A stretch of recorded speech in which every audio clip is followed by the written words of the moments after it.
La barbe. Mettons que cette barbe était une des 5 ou 6 jolies barbes de Paris, et n'en parlons plus. Ou plutôt parlons-en, car tout mon récit va rouler sur cette barbe. Une barbe, comme il n'y en a pas, ou s'il y en a, il n'y en a pas d'état. Longue, follement abondante, soyeuse, puisque n'ayant jamais subi l'offense du rasoir, brunement dorée, cette barbe était la barbe qui fait se retourner tous les passants, quel que soit leur sexe, leur âge, leur nationalité, en disant « Dieu, la belle barbe !»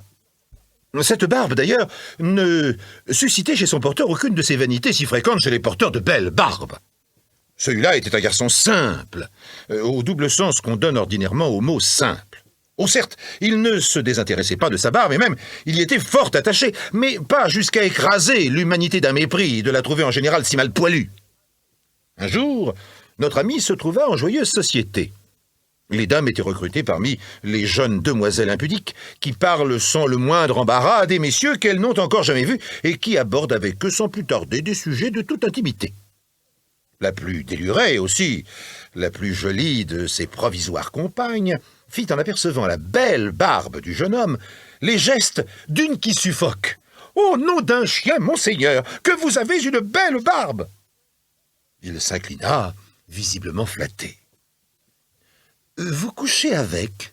insista l'effronté. « Mais oui, mademoiselle. Vous n'avez pas peur de l'abîmer ?» Ne trouvant pas un mot spirituel, il rit bêtement, comme très amusé. Suivirent quelques plaisanteries obscènes et de mauvais goût sur l'économie des différents systèmes pileux de l'humanité. On me saura gré de passer sous silence ces détestables gravelures. Redevenant presque convenable, la gentille courtisane s'informe d'une voix hiératique. « Dites-moi, monsieur, comment couchez-vous avec votre barbe ?»« Comment ? Comment je couche avec ma barbe ? Je ne comprends pas ce que vous voulez dire. » « Oui, de quelle façon disposez-vous votre barbe pour pouvoir dormir ? L'étalez-vous sur votre couverture ?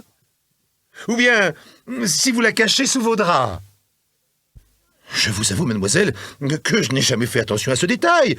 Je couche comme ça se trouve. » Ce fut, dans toute la joyeuse société, un cri général de stupeur. « Comment ? Comment ? Tu ne sais pas où tu mets ta barbe en dormant ?» Le pauvre garçon, j'ai dit plus haut l'âme simple qu'il était, fut troublé au plus creux de son être.